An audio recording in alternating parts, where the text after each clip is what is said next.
दोस्तों अस्सलाम वालेकुम।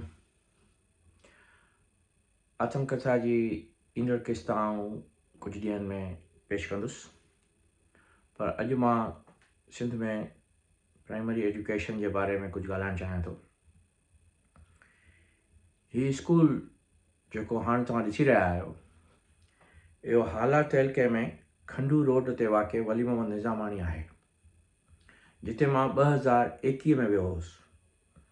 ऐं हीअ तस्वीर जेका बोर्ड ते तव्हां ॾिसी रहिया आहियो, इहा 2009 जो लेक्चर आहे जेको हिते उस्ताद 2009 में ॾिनो हो। ऐं हीउ 2021 में मूं फ़ोटू कढियो हो। 2009 खां वठी 2021 ताईं टोटल 12 सालनि में उते को बि उस्ताद न वियो। ऐं अॼु जॾहिं मूं उते पुछा कराई त ख़बर पई त इहो बोर्ड उते साॻिए जो साॻियो लिखियो पियो आहे ऐं साॻी तहरीर उते लॻी पई आहे। त इन सूरत हाल में जेके ॾिसिजे त इहो जेको वली मोहम्मद निज़ामाणी स्कूल आहे सो 2009 खां वठी बंदि आहे ऐं इन जे बोर्ड खे बि कंहिं न ॾिठो आहे।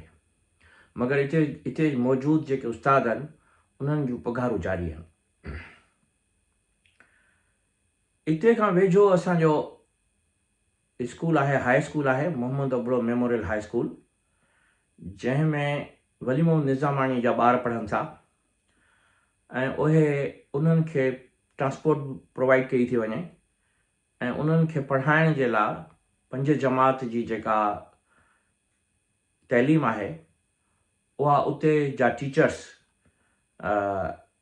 असांजी हेड टीचर मैडम फरवा जी क़यादत में 6 महीननि ताईं उन्हनि खे 5 जमात जी तइलीम ॾींदा आहिनि त जीअं हू 6 जमात में पढ़ी सघनि।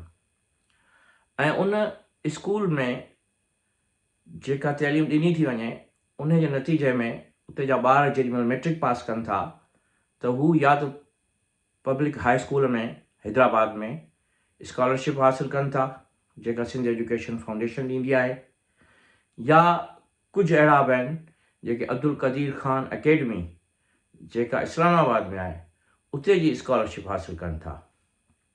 त इहा तइलीम ॾियण जे लाइ वॾी महिनत ऐं जिदोजहद करणी पए थी।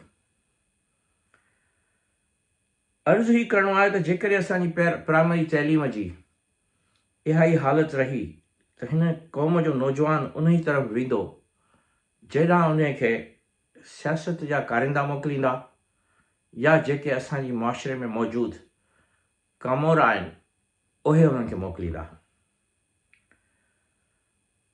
जेकॾहिं इन नौजवान खे तइलीम न मिलंदी, कलम न मिलंदो त हुननि खे या बंदूक मिलंदी या त कुहाड़ी वारो झंडो मिलंदो। अॼु जेकर ॾिठो वञे त दुनिया जूं किरियल खां किरियल क़ौमूं यानी सूडान, इथोपिया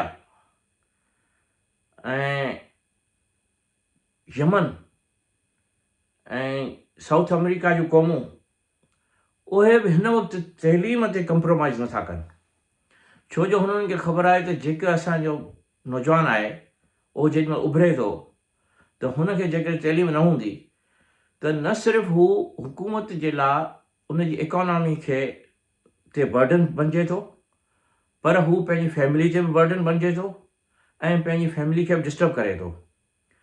त जेका GDP आहे पाकिस्तान जी, जेका GDP आहे उहा यकीनन इनकम पर कैपिटा सां कैलकुलेट थिए थी ऐं जेका इनकम पर कैपिटा आहे उहा उनजो मक़सदु ई इहो आहे त हिकु माण्हू छा कमाए थो। त हिकु माण्हू जेको आहे उहो तइलीम खां सवाइ बहितर कमाई नथो करे सघे। मतिलबु हू जेकर हुनखे तइलीम न हूंदी त ज़ाहिर आहे हू को केले जो गाॾो हणी सघे थो, को हू हारी थी सघे थो, मगर हारी थियण जे लाइ बि हुनखे जेकॾहिं वधीक मालूमात हूंदी त हू ॿिज बहितरीन नमूने सां पोखे सघे थो ऐं लुणी सघे थो। त ॻाल्हि इहा आहे त हुकूमत जे पॉलिसियुनि ते अञा वधीक छा ॻाल्हाइजे। कुझु ॾींहं अॻु में अरफान अमला हिकिड़ो मज़मून लिखियो हो जंहिंमें हुन लिखियो हो त जेके पसमानदा इलाइक़नि में स्कूल आहिनि उन्हनि में जेका तइलीम ॾिनी थी वञे उन सां ॿार ते तबक़ाती फ़र्क़ु पए थो। यानी ॿार खे हिकु अहिड़ी पसमानदा तइलीम ॾिनी थी वञे, हिकु अहिड़ी तइलीम थी ॾिनी वञे जंहिंमां हुन में महरूमियत जा अहसास वधनि था। फॉर एग्ज़ाम्पल, हिकिड़ो ॿारु स्कूल में वञे थो, उते भॻल फर्नीचर ते वेठो आहे, हू उस्ताद जो इंतज़ारु करे थो ऐं हुनखे माइट चए थो त इहे स्कूल में न वञ, मगर तूं खेतनि में वञ ऐं खेतनि में वञी कमाए अचु। त हुनजी जेके अंदर जूं जेके फीलिंग्स आहिनि, छाकाणि जो जेको मासूम ॿारु हूंदो आहे उनखे तइलीम जे लाइ हिकिड़ी ख़्वाहिश पैदा थींदी आहे। तव्हां ॾिसो त जेके ॿार पंहिंजे घरनि खां निकिरनि था ऐं हुननि खे हुननि जा माइट हथ खां वठी खेतनि में वठी वञनि था, त उन खेतनि में वञी हू छा महसूसु कंदा हूंदा। हू त हिकिड़ा बॉन्डेड लेबर आहिनि ऐं ॿारनि खां मज़दूरी कराइणु हिकु वॾो जुर्म आहे, जेको सॼी दुनिया में हींअर मक़बूल थी चुको आहे ऐं इहा ॻाल्हि जुर्म जे हैसियत में मञी चुकी आहे त इहो हिकु तमामु वॾो जुर्म आहे। हिन जहिड़ा स्कूल जेके मूं हींअर तव्हांखे ॾेखारिया, अहिड़ा सिंध में तमामु घणा आहिनि ऐं मूंखे लंडन में हूंदे बि इहा ॼाण मिले थी त कहिड़े ज़िले में कहिड़ो स्कूल बंदि आहे ऐं केतिरनि उस्तादनि खे केतिरियूं पघारूं मिलनि थियूं। केतिरा उस्ताद आहिनि जिन खे सिंध में चवंदा आहिनि त हीउ वीज़ा ते वियल आहे। उहे उस्ताद इस्लामाबाद में रहनि था ऐं स्कूल जी पघार खणनि था। उहे उस्ताद सिंध जे केतिरनि ई अख़बारुनि में एज़ अ सहाफ़ी कमु कनि था ऐं हुननि खे उस्ताद जी पघार मिले थी। सिंध जे केतिरनि ई टीवी चैनल्स ते वॾा वॾा एंकर थियो वेठा आहिनि ऐं हुननि खे उस्ताद जी पघार मिले थी ऐं हू कोई सऊदी अरब में वेठा आहिनि, कोई लंडन में वेठा आहिनि, कोई यूरोप ऐं अमेरिका में वेठा आहिनि, मगर हू उस्ताद जी पघार खणी रहिया आहिनि। अहिड़ा 40,000 उस्ताद सिंध में मौजूदु आहिनि जिन खे अहिड़ियूं पघारूं मिलनि थियूं जेके हू अटेंड नथा कनि। इन मसइले खे ख़तमु करण जे लाइ तमामु घणा प्रोजेक्ट शुरू कया विया आहिनि। कुझु साल अॻु में साईं पेचो साहब, जेको सेक्रेटरी हो तइलीम जो, उन चयो त उस्तादनि ते कंट्रोल करण जे लाइ असां बायोमेट्रिक जो निज़ाम था शुरू कयूं ऐं हुन बायोमेट्रिक ते हुननि जी अटेंडेंस शुरू कई। सम्झण जी ॻाल्हि आहे त बायोमेट्रिक कीअं थींदी, छो जो असुलु मसइलो त जिन उस्तादनि जो आहे उहो त ॻोठनि जे स्कूलनि जो आहे। उन्हनि ॻोठनि में न वाईफाई आहे न लाइट आहे, त बायोमेट्रिक कीअं थींदी। ऐं बायोमेट्रिक जे लाइ इहो कयो वियो त महीने सिर डायरेक्टर जो हिकिड़ो ऑफिसर स्कूलनि में वेंदो हो ऐं मशीन खणी वेंदो हो ऐं उते हुनखे ऑन करे ऐं उन्हनि उस्तादनि खां बायोमेट्रिक ते अटेंडेंस वठी छॾींदो हो ऐं पोइ उहे उस्ताद महीने में हिकिड़ो ॾींहुं स्कूल वेंदा हुआ ऐं उतां वञी उहा उन्हनि जी अटेंडेंस कराए ईंदा हुआ। हाणे तव्हां सोचो त इन बायोमेट्रिक जे प्रोजेक्ट ते केतिरो ख़र्चु थियो हूंदो ऐं जेको ख़र्चु थियो उहो जेको आहे सो ॿुॾी वियो, छाकाणि जो उस्तादनि जी हाज़िरी त पूरी न थी ऐं नई ॿार स्कूल विया। ॿार उहे जेके 10 साल अॻु में 5 सालनि जा हुआ उहे हींअर 15 सालनि जा थी विया आहिनि ऐं 15 सालनि जा थी विया आहिनि त हुननि जा 10 साल त ज़ाया थी विया। वरी 2021 में जेको आहे सो हुकूमत हिकिड़ो ॿियो नओं प्रोजेक्ट शुरू कयो आहे जंहिंखे चवनि था क्लस्टर स्कूल्स। हुननि फ़ैसिलो कयो आहे त 15 किलोमीटर्स जे अंदरि जेके स्कूल आहिनि उन्हनि ते कंट्रोल करण जे लाइ हिकिड़ो क्लस्टर स्कूल ठाहियो वेंदो, हिकिड़ो हब स्कूल ठाहियो वेंदो, जंहिंमें हिकिड़ो 17 ग्रेड जो हेड टीचर हूंदो ऐं उहो 17 ग्रेड जो जेको हेड टीचर आहे उहो पंहिंजे सॼी पसगिरदाई जे स्कूलनि ते कंट्रोल कंदो ऐं उते जेके नंढा नंढा स्कूल आहिनि उन्हनि में उस्ताद वञनि था या नथा वञनि, उहे उन जे कंट्रोल में ॾिना वेंदा त जीअं हू उन ते कंट्रोल करे सघे। यानी पावर जी डिस्ट्रीब्यूशन बि कई वञे। जेकॾहिं पावर जी डिस्ट्रीब्यूशन कई पई वञे त सुठी ॻाल्हि आहे त तव्हां पावर डिस्ट्रीब्यूट करे हेठि ताईं पहुचायो त जीअं हू कंट्रोल करे सघे। पर 40 सालनि खां जॾहिं इहे स्कूलनि में उस्ताद नथा वञनि त उन्हनि ते जेको हिन वक़्त जो जेको TO आहे या जेको उन्हनि जो तहलका ऑफिसर आहे उहो उन्हनि ते छो नथो कंट्रोल करे सघे। जॾहिं उहो ई नथो करे सघे जंहिंजे अंडर में फॉर एग्ज़ाम्पल 200 स्कूल आहिनि त हू जेको 15 किलोमीटर्स जे अंदरि जेको हब स्कूल ठहंदो उन में जेको आहे सो हू कीअं कंट्रोल करे सघंदो। इहा सम्झ जी ॻाल्हि आहे। ऐं इन में असल में सम्झ जी ॻाल्हि इहा आहे त जॾहिं बि का पॉलिसी ठहे थी ऐं उन जे पॉलिसीअ जे पस मंज़र में जेके प्रोजेक्ट्स ठहनि था उहे प्रोजेक्ट्स अरबे रुपयनि जा आहिनि। त पॉलिसी जेकॾहिं ग्राउंड रियलिटीज़ खे ठाहे सम्झ में रखी न ठाही वेंदी, ज़हन में रखी न ठाही वेंदी, त उहो जेको प्रोजेक्ट्स आहिनि उन्हनि जा अरबे रुपया ज़ाया थी वेंदा। सो हुकूमत खे मुंहिंजो अर्ज़ु ई आहे त तव्हां पहिरीं ॾिसो त ॿार स्कूल छो नथा वञनि। पहिरीं उन्हनि जे अंसरनि ते तव्हां गौर करियो। जेके मेन अंसर आहिनि वॾेराशाही, वॾेरनि उन्हनि स्कूलनि ते कब्ज़ो करे रखियो आहे। वॾेरो हिकिड़ो नंढो आहे, हिकिड़ो वॾो आहे। जेको नंढो वॾेरो आहे उहो पंहिंजे वॾे वॾेरे खे चए थो, जेको उते उन इलाइक़े जो MPA आहे, उनखे चए थो साईं मूंखे स्कूल अलाट करे ॾियो त असां तव्हांखे वोट ॾींदासीं। ऐं उहो जेको इलाइक़े जो MPA आहे उहो हुनखे चए थो हा ठीकु आहे मां स्कूल तव्हांखे अलाट करे थो ॾियां। उहो 2 करोड़ रुपया जेके आहिनि से फंडिंग मां उन 2 करोड़ रुपयनि जो उहो स्कूल ठाहियो थो वञे। हाणे उहो वॾेरो चए थो त मूं त उहो स्कूल जेको आहे सो हुन खां MPA खां जेको आहे वोट जे सिलसिले में वरितो आहे, त मां इहो तइलीम जे लाइ छो इस्तेमालु करियां। मां त इहो पंहिंजे गुदाम जे लाइ इस्तेमालु कंदुसि या पंहिंजी उतां करे इस्तेमालु कंदुसि। त जेका एक्चुअल शइ आहे, जेको बुनियादी मसइलो आहे, उहो उन वॾेरे जी सोच खे तब्दील करणु आहे जेको इहे स्कूल खोले थो, या जेको उहो MPA आहे उहो जेको उनखे उहे स्कूल अलाट थो करे, उहो उनखे चए थो बाबा हिते तइलीम ॾे।